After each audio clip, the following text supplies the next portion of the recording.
tous et merci à vous de nous rejoindre sur Monaco Info. Voici les titres qui seront développés dans cette toute nouvelle édition. Monaco Sunday Experience, le retour. Vanessa Dessy a suivi les différentes animations estivales proposées sur le quai Albert Ier. Du côté du Monte Carlo Country Club, le tournoi jeune du tennis. Focus Info consacré au concert de Kungs à la salle des étoiles. Vous faisiez peut-être partie des Monégasques et des résidents qui ont choisi de faire leur shopping et donc les soldes dimanche dernier. Dans ce cas, vous savez que le Monaco Sunday Experience a fait son grand retour. Tous les détails dans ce reportage signé Benjamin Belay. Depuis le début de l'été, les Monaco Sunday Experience sont de retour. Le but est simple, proposer une offre complète le dimanche en termes de bien-être, gastronomie et culture, avec notamment l'ouverture des magasins. Pour l'occasion, près d'une centaine d'entre eux, de tous quartiers confondus, comme le One Monte Carlo ou la rue Grimaldi, ouvrent leurs portes. Nous, on ouvre le dimanche pour les soldes et aussi pour les touristes, parce que c'est la journée où il y aura le plus de touristes, on va dire, libres. C'est pour avant tout dynamiser le centre-ville de Monte Carlo avec la venue des clients et pour leur offrir le meilleur service et la disponibilité des produits. Et on joue le jeu aussi avec nos concurrents, toutes les boutiques ouvrent. Le Metropole Center et ses 71 boutiques participent comme à son habitude à cette 12e édition. Avec l'expérience, on constate que ces 9 ouvertures dominicales réparties entre le 7 juillet et le 8 septembre sont très suivies. Pour 2018, par exemple, je peux vous dire qu'on a constaté une augmentation de fréquentation avec 15% pour le mois de juillet. Et pour le mois d'août, par rapport à 2017, on a vu une augmentation de 7%. Et pour 2019, je pense que ça a commencé plutôt positif. Les nombreux touristes présents à cette période ou résidents monégasques sont satisfaits, ils adhèrent au principe. C'est un jour où nous, personnellement, on ne travaille pas, c'est vrai que c'est là où on se balade le plus et donc forcément c'est là où on a le plus envie de se détendre, d'aller voir autre chose et de faire son shopping du coup. Ça fait plaisir d'avoir la possibilité de le faire également quand nous on ne travaille pas, c'est sûr. Il y a la saison qui s'est ouverte, moi j'aime beaucoup, au restaurant aussi et voilà, je suis très contente. Avec les Monaco Sunday Experience, la principauté renforce son pouvoir d'attraction pendant la période estivale grâce au shopping, une activité positive économiquement mais aussi bonne pour la santé, puisque selon certaines études, elle permettrait de réduire son stress et d'améliorer son moral. Cet été, des animations sont proposées au niveau du port Hercule et plus précisément de son quai Albert Ier, des animations destinées aux petits et aux grands, qui vont ravir donc toutes les générations, comme vous l'explique Vanessa Dessy. Événement attendu en principauté. Cette année encore, le coup d'envoi des animations estivales de Monaco est donné par la mairie. Concerts, expositions, attractions, il y en a pour tous les goûts et pour tous les âges. Nous avons le souci d'essayer de répondre à la demande des résidents et des monégasques de la principauté. Et je crois que nous avons quand même pris en compte de manière satisfaisante cette demande, puisque nous offrons cette année donc des espaces de rafraîchissement, des occupations, des animations pour tous les âges, avec un aspect pédagogique parce qu'il y a des questionnements sur ce partenariat que nous avons avec le Grimaldi Forum cette année donc sur l'exposition d'Ali.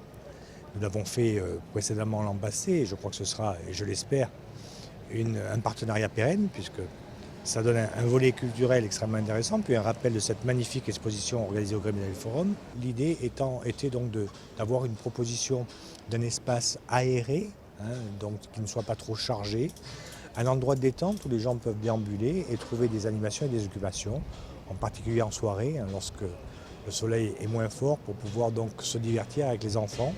De la lumière, du bois, un mobilier épuré avec le parti pris de favoriser la vue sur le port et la piscine. Le projet a été pensé de façon à se retrouver dans un espace zen et relaxant. Cette année, on a voulu revoir un petit peu le concept, changer, apporter un peu plus d'emplacements assis tout en restant ombragés. Et donc on a fait créer sur mesure 15 pergolas où les gens pourront s'asseoir de chaque côté, tourner en fonction du soleil. Et ça reste des zones ombragées avec un petit peu d'air et c'est quand même très agréable. On voulait un petit peu dispatcher pour pas que tout le monde soit regroupé au même endroit et que voilà, les gens aient ce sentiment d'espace et de végétation en même temps qui rafraîchit l'atmosphère. La piste de cartes fait partie des animations phares cette année, des cartes écologiques à propulsion électrique aussi performants que ceux à moteur thermique 4 temps. autant voire plus, parce qu'aujourd'hui l'électrique sur une exploitation comme celle-ci, en outdoor ou en indoor, sur des surfaces qui sont quand même réduites, l'électrique apporte beaucoup de choses. Il y a plus de peps, plus de couple, pas d'odeur, pas de nuisance, donc autant les hommes que les femmes l'apprécient. Cette année on a apporté une nouveauté en termes de produits, on a un tout nouveau kart qui est le Kid Racer qui est derrière nous, qui pourra accueillir les enfants à partir de 3 ans jusqu'à 6 ans, avec ou sans adultes. On est quand même sur un sport qui reste quand même dangereux, hein, c'est un sport automobile, donc il y a des normes de sécurité à respecter. On a essayé de mettre tout en place et tout notre savoir-faire pour que ça se passe au mieux pour les clients et pour le personnel. Donc on espère qu'on va avoir une superbe saison cet été. Et nouveauté cette année, des activités sportives seront également proposées avec un terrain de paddle et de basket à partir de fin juillet, sans oublier les concerts donnés en marge des feux d'artifice, un DJ et une comédie musicale au programme. Coup de projecteur à présent sur une discipline sportive, le tennis, et plus précisément sur ce tournoi destiné aux jeunes organisé au Monte Carlo Country Club. Du 3 au 17 juillet, alors que les stars de la petite balle jaune sont à Wimbledon, le Country Club de Monaco accueille pour la 25e fois le tournoi de tennis catégorie jeune qui concerne les joueurs de 9-10 ans jusqu'à la catégorie 17-18 ans. Cette année encore, la compétition regroupe plus de 300 participants aux multiples nationalités, ce qui demande donc une organisation toute particulière. Je tiens surtout à ce que les joueurs qui participent à ce tournoi prennent du plaisir sur les cours. Donc une équité au niveau de la programmation, une équité au niveau de la construction des tableaux. Alors pour obtenir ceci, déjà dès le début du tournoi, je planifie tout le tournoi jusqu'à la finale. Tous les tours que les matchs que les joueurs auront à disputer. Ce qui fait que par rapport à d'autres tournois où des joueurs font 2 ou 3 matchs par jour, moi c'est 1 match par jour dans chaque catégorie. Depuis plus de 20 ans qu'il dirige le tournoi, il cherche avant tout à permettre à tous ces jeunes de vivre leurs rêves et de se projeter comme joueurs de tennis professionnels, surtout en essayant de se rapprocher au maximum des conditions de jeu dont bénéficient les champions. On a aujourd'hui un club qui donne la possibilité à tous nos joueurs de jouer comme le Master 1000. C'est-à-dire, ils rentrent sur les cours du Master 1000 et ils jouent dans les conditions du Master 1000. Il n'y a jamais un joueur qui va nettoyer les cours après un match. Que ce soit Nadal ou que ce soit le petit gamin de 9 ans qui joue, ils jouent dans les mêmes conditions. Et ça, je pense que c'est appréciable. Un événement exceptionnel que les joueurs ne veulent manquer sous aucun prétexte, pendant lequel la motivation est encore plus importante, et ce pour plusieurs raisons. Il y a des bons joueurs qui arrivent, toujours des joueurs d'autres nationalités. Et après, aussi parce que on veut faire un peu comme les grands joueurs, être sur les mêmes terrains. J'ai 2 fois plus envie de gagner parce que je veux revenir ici, c'est tout. Un tournoi où prendre du plaisir sera donc le principal objectif, même si les enjeux sportifs restent assez conséquents. À la clé pour les vainqueurs, 1 500 € de lot, mais aussi des moments qu'ils ne seront pas prêts d'oublier.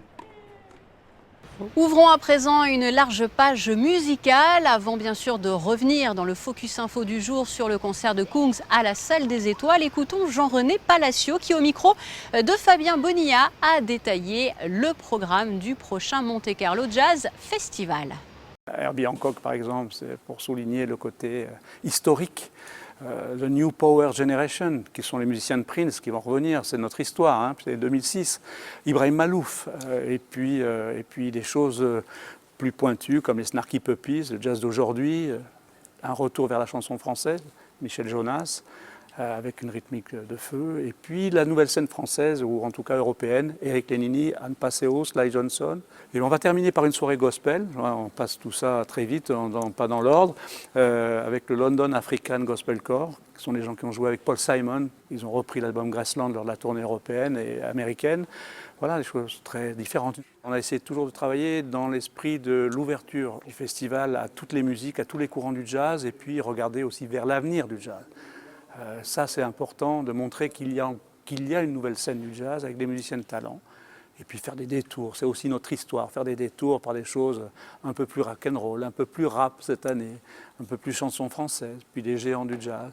C'est ça notre histoire en fait, montrer que le jazz est une musique vivante, ouverte à tous et qui rend heureux. Ce lundi s'est donc déroulé le premier MC Summer Concert au Sporting d'été. En l'honneur de nombreux bacheliers, de nombreux collégiens qui venaient d'obtenir leur brevet ont aussi participé. L'événement était ouvert aux jeunes de 13 à 25 ans avec pour artiste principal le DJ Kungs.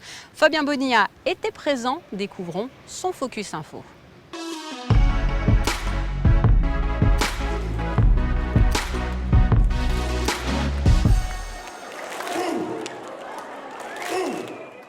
Ils étaient 435 à avoir passé le bac cette année. Ils l'ont quasiment tous obtenu puisque le taux de réussite est de 99,08%. Il y a même eu 75 mentions. Très bien. Et c'est pour cette raison que nous sommes ici dans la salle des étoiles qui va se remplir au fur et à mesure pour le premier MC Summer Concert. Il faut savoir que c'est une initiative à la base du Conseil national en partenariat avec le gouvernement et la mairie. C'est un concert gratuit et l'artiste, c'est Kungs. Il a été choisi par les jeunes, justement. Il était en concurrence avec Martin Solveig et Kenji Girac. Et c'est Kungs, le DJ varois, qui l'a emporté. Et la première partie, nous sommes justement avec les 3 artistes qui vont faire la première partie. Ce sont des artistes qui, eux aussi, ont été choisis par le public. Il y a Olivier Dorato, Rory Oshi, Pabemson. On va discuter un petit peu avec eux. Qu'est-ce que ça vous fait, justement, d'avoir été choisi par le public, Olivia ? C'est tellement énorme, c'est vraiment, on se sent aimé, on a l'impression de représenter son pays et c'est vraiment une opportunité vraiment géniale. Rory, là, c'est toi qui vas débuter, il me semble. Comment tu te sens avant le début du concert ?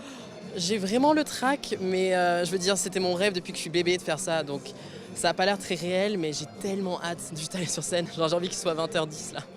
Et là, Pabemson, qu'est-ce que ça fait de passer avant Kungs ? Ça met une pression supplémentaire ou au contraire, on est relâché ? C'est Kungs, donc oui, on va se dire il faut faire quelque chose de bien. Mais ouais, on est en confiance, le fait d'être tous les 3, c'est quelque chose aussi différent. On n'est pas tout seul en fait. On se dit on passe tous les 3, on y va et puis on va voir ce qu'on va faire, quoi.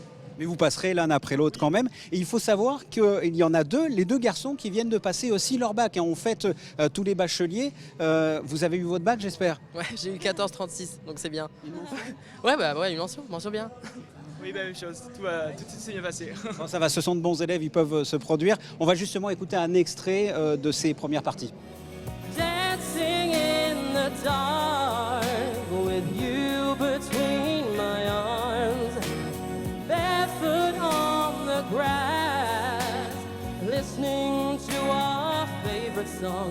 And when you said you looked a mess, I whispered underneath my breath, but you heard it, 'cause baby, you look perfect tonight. Oh, you look perfect tonight. Merci.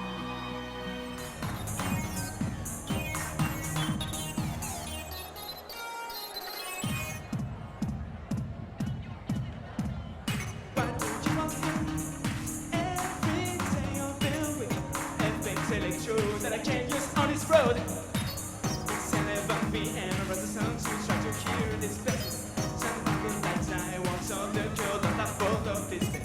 It's a long time that I wanna play this track. You and I want to live here to take it to get you and I listen this music. I don't need a pizza.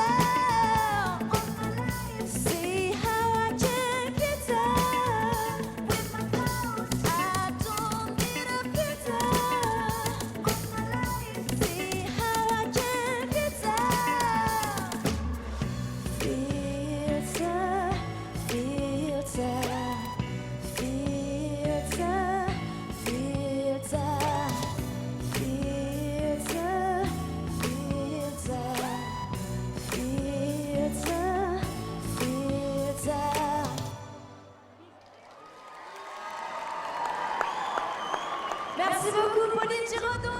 Voilà, c'était la première partie. Vous voyez Kungs qui est derrière moi. Avant de regarder et d'écouter un extrait, je voulais quand même qu'on aille à la rencontre de jeunes bacheliers parce que cette soirée, elle est pour eux, elle était destinée aux 13-25 ans, donc aux bacheliers, puis aussi à ceux qui ont passé le brevet. Vous venez d'avoir votre bac. Comment ça s'est passé tout simplement ? Pour de quoi ? L'option du... Le bac. Bah ça s'est bien passé, franchement. Tu t'attendais à la voir ou c'était limite ? Oui, on savait qu'on allait la voir en fait. Et la question c'était est-ce qu'on allait avoir la mention ou pas ? La mention bien, mention très bien. Et donc ? Comme moi, mention assez bien. C'est pas mal. Je suis content de la voir. Je suis en terminale S du coup. Et voilà, moi je voulais juste avoir une mention pour me dire que voilà, j'ai pas eu le bac... Tout juste. C'est ça. Comment ça s'est passé ? Comment ça s'est passé pour vous ? Bien, malgré les quelques coquilles qu'il y a eu dans certains sujets. Je m'attendais à avoir le bac, Peut-être pas sans mention, mais je l'ai eu, donc c'est déjà pas mal.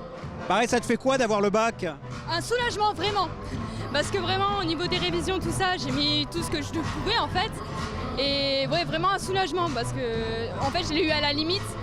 Mais je me dis quand même, je l'ai eu. Donc sans mention ou pas, je m'en fiche. Et qu'est-ce que ça vous fait là qu'on ait organisé une soirée pour vous, pour les bacheliers? Bah, moi, je suis très contente parce que du coup, comme on a travaillé toute l'année, j'ai l'impression que c'est comme une récompense en fait. Avec le bac, etc. Moi, je trouve que c'est bien. C'est ça. On va écouter justement, merci beaucoup, on va écouter votre récompense. On regarde un extrait pour finir ce Focus Info, un extrait de Kungs.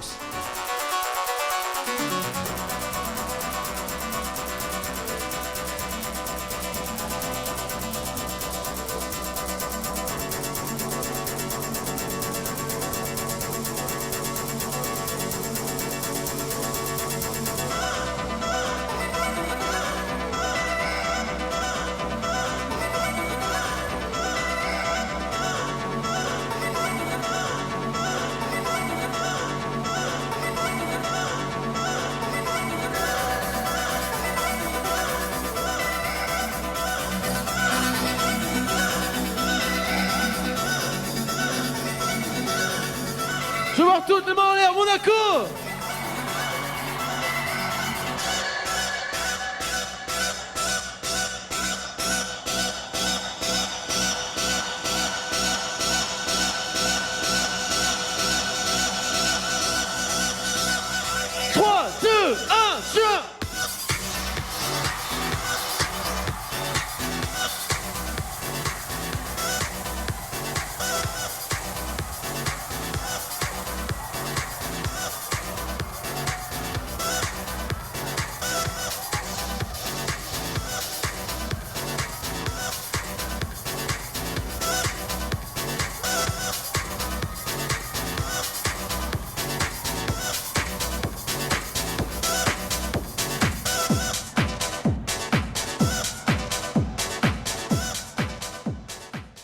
Vous l'avez entendu, une initiative du Conseil national en collaboration avec le gouvernement princier et la mairie. Écoutons d'ailleurs à ce propos Marc Mourou. Très satisfait. Je remercie le président Stéphane Valéry qui m'a confié ce projet pour la majorité du Conseil national. C'était une promesse de campagne et c'est une promesse tenue, co-organisée donc par le gouvernement princier, le Conseil national et la mairie de Monaco. On le voit ce soir pour les jeunes et par les jeunes, puisque ça a été choisi pour leur artiste par eux. Et du coup, ils ont également choisi les premières parties. Donc je le rappelle, Rory Oshii, Emmanuel Serrano alias Pa Benson et Olivia Dorato. Et puis tout ça dans une ambiance de fête incroyable. On a hâte d'y être. Les jeunes sont vraiment excités, vraiment très énergiques et ont qu'une envie, c'est de commencer le concert tous ensemble, de fêter ça pour le début des vacances. Voilà pour l'essentiel de l'actualité. Passons à présent à vos prévisions météo. Nous profiterons encore de belles éclaircies mercredi matin avant que le ciel ne se charge en début d'après-midi. Pas d'ondées de prévues, timide baisse des températures. Elles seront comprises entre 21 et 25 degrés. Le ciel sera maussade jeudi avec un faible taux d'ensoleillement. De possibles averses pourraient perturber le ciel monégasque en cours d'après-midi. Le soleil jouera cache-cache jusqu'en fin de semaine. Le mercure sera stationnaire autour des 25 degrés. Le retour du soleil est annoncé pour lundi. Il s'accompagnera d'une hausse des températures avec un maximum de 28 degrés au meilleur moment de la journée. Et c'est ainsi que s'achève cette édition. Merci pour votre fidélité. Je vous laisse à présent avec la suite de votre programme sur Monaco Info, prochain journal dès mercredi 19h. À très bientôt.